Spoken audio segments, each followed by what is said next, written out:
Oke, selamat sore, good leader. Apa kabar hari ini? Oke, perkenalkan nama saya Agung, founder dari Growing, dan saya ditemani yang selalu setia sama saya untuk menemani itu Mbak Christine. Nah, kali ini saya akan coba panggil seorang yang luar biasa, namanya Pak Edi. Nama lengkapnya Bonaventura ya Pak ya? Bonaventura Edi, terima kasih, selamat sore. Tepuk tangan dong, oke. Leadership is fun. Oke, terima kasih Pak Edi, kedatangannya luar biasa. Mbak Christine. Oke, ini selebritis Bonaventura nih Pak ya. Selebriti kampung, Pak. Oke, sebelum kita coba ngobrol-ngobrol, saya coba bacakan profil beliau. Oke. Profil beliau adalah pertama, founder perusahaan outsourcing yang meliputi pekerjaan cleaning service, maintenance, security yang pernah mengelola 15.000 karyawan. Yang kedua, founder beberapa perusahaan lain yang bergerak di bidang distribusi, semen, kemudian apalagi nih, sel gondola. Nah, kemudian yang terakhir adalah startup company namanya Hayo Kerja, suatu platform yang mempertemukan antara pencari kerja dan pemberi kerja. Oke, itu singkatnya. Baik, kita coba ngobrol-ngobrol ya Pak. Santai, relax, ketawa-tawa juga nggak ada masalah kan gitu kan. Yang penting kita bisa belajar tapi santai Pak. Nah, mungkin pertanyaan pertama nih Pak, yang biar lebih enak. Kira-kira sekarang Bapak kegiatannya apa nih Pak yang selama ini Pak Edi lakukan? Ini kalau nggak bisa jawab, ada hair nggak Mas? Boleh Pak, di hair Pak. Boleh, nanti saya panggil kepala sekolah deh Pak. Remedial. Ya, sekarang sebetulnya kebetulan PSBB ya. Jadi lebih banyak kegiatan di rumah. Dan untuk kegiatan sendiri yang sebagai aktif di profesional sudah sedikit, udah mulai berkurang. Sudah banyak sekarang kalau di profesional hanya menjadi komisaris saja. Kalau di kegiatan sosial, saya direkrut di ASAK Pak. Ini ASAK ini Pak. Wede, keren. ASAK itu ASAK itu apa Pak? Kegiatan di gereja, gerakan untuk ayo sekolah, ayo kuliah.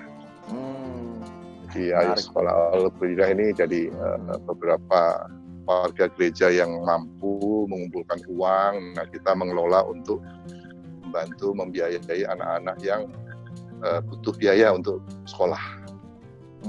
Itu kebetulan di paroki saya di Pulau Mas, Santo Bonaventura, kita ada kurang lebih 120 anak sekarang yang dibantu untuk biaya sekolah. Mulai dari TK, SD, SMP, SMA, kuliah, dan ada juga yang di seminari juga, Mas. Nah, oh, di seminari di itu juga, di support juga ada, ya? Ya. Oh, menarik. Ya. Nah, itu kalau persyaratannya untuk itu seperti apa Pak, kalau mereka bisa gabung untuk menjadi persyaratannya itu kegiatan kan per wilayah ya. Jadi tentunya dia warga wilayah tersebut. Kemudian juga kita perlu survei apakah benar-benar memang butuh bantuan biaya untuk sekolah gitu. Karena kita tidak membantu untuk hal yang lain. Untuk yang lain ada seksi yang lain. Jadi yang memang secara ekonomi dia perlu bantuan, nah kita bantu. Syaratnya itu saja. Ya, berarti disurvei langsung ya Pak ya? Ya, survei langsung. Makanya itu nggak bisa diwakilkan atau bagaimana. Tapi kita ada kendala juga nih, masa PSBB terpaksa kita surveinya lewat WA. Oh. Kan nggak boleh ketemu. Di foto apa ya kita telepon, WA call, kemudian ya kita lihat kondisi rumahnya gitu kan. Kalau biasanya kita kunjungi Mas. Benar-benar kita kunjungi ke rumahnya gitu. Jadi kalau yang ngaku-ngaku miskin ya nggak bisa kan, masa di setup kemudian rumahnya jadi jelek gitu kan. Bikin studio Pak ya, studio miskin. Iya. Ya sekarang gitu. Banyak kegiatannya itu saja. Oke. Apalagi kira-kira Pak selama apa yang Bapak selain dari itu apa aja sih Pak yang Bapak coba lakukan? Terkait ASAK, kendala-kendala dalam pelayanan ASAK tuh mungkin apa juga yang Bapak coba selama Bapak proses? Kebetulan dulu waktu di perusahaan outsourcing kan juga mengelola banyak orang ya.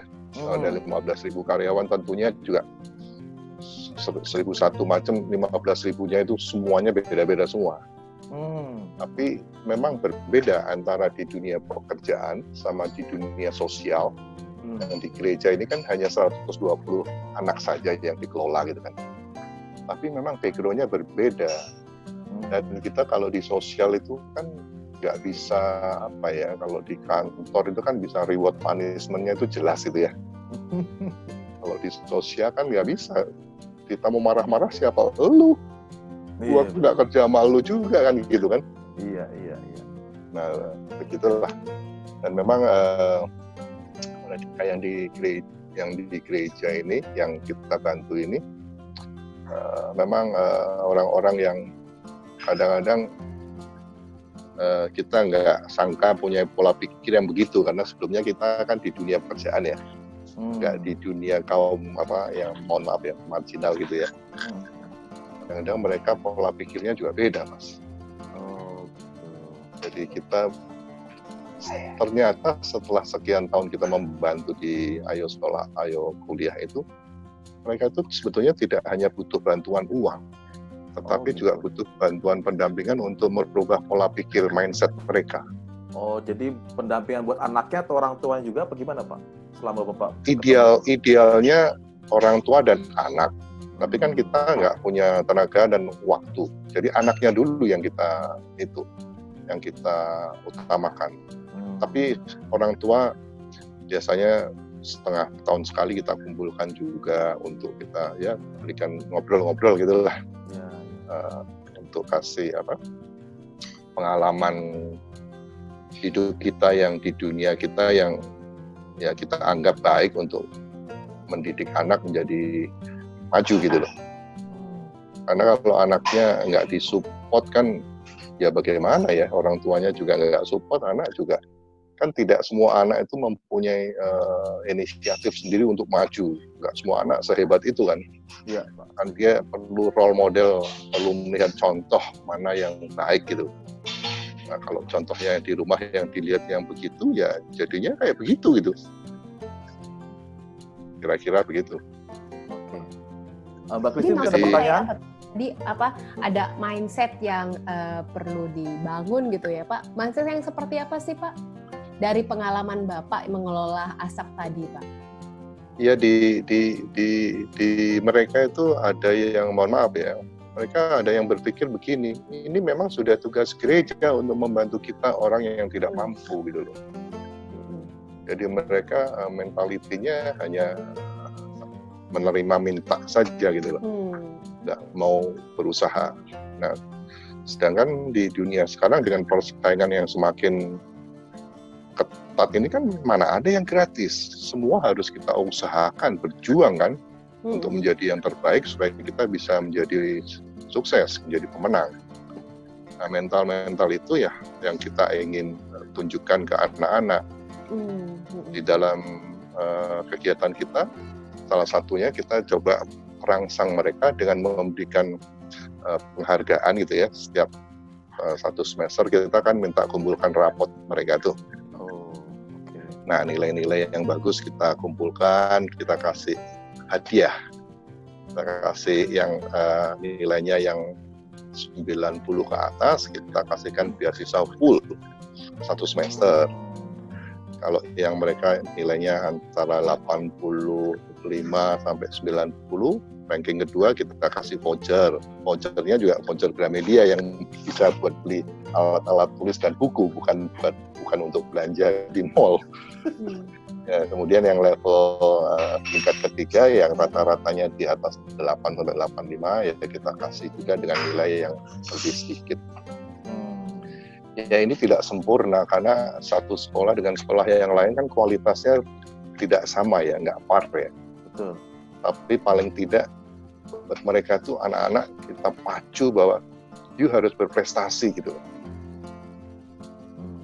Mencoba untuk yang terbaik. Ya itu yang salah satu kita coba diberikan kepada anak-anak, juga ada bimbingan belajar.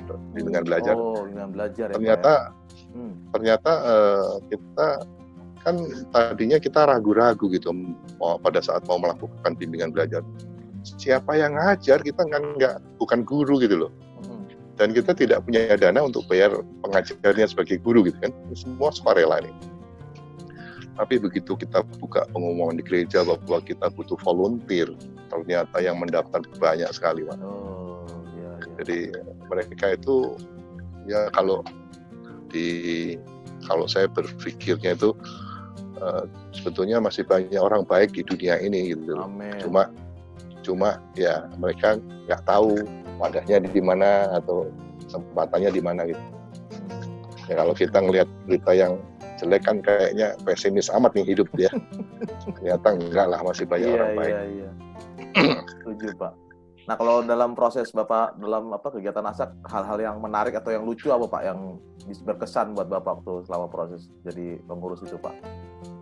Sebetulnya di dalam perjalanan di ASAK itu malah kita sendiri yang belajar dari orang tua dari mereka loh, Pak. Oh gitu. Dalam sisi iman ya, saya itu ada satu keluarga yang kita lihat dengan anak yang 3 anak segala macam, kita tahu bahwa penghasilan dia itu pasti nggak cukup sebulan gitu. Tapi si orang tua ini luar biasa imannya sampai dia bilang begini, saya percaya Tuhan pasti pelihara saya. Jadi kalau hari Minggu dan lain-lain di luar kerja dia yang Senin sampai Jumat itu dia kerja aja apa aja gitu, jualan apa itu luar biasa dia imannya. Jadi terus kebetulan ada program ASAK ini kan membantu juga, jadi ada dari mereka yang tadi saya bilang yang mentalnya dalam tanda petik negatif, malah hanya meminta saja dari gereja. Tapi ada juga orang tua yang sungguh imannya luar biasa. Dia itu sungguh percaya dan pasrah Tuhan pasti pelihara dia. Walaupun secara matematika kita menghitung itu nggak mungkin dia hidup dengan penghasilan yang segitu, bekerja sebagai sesuatu, kemudian penghasilannya segitu dengan biaya hidup itu kita hitung secara matematika itu nggak cukup.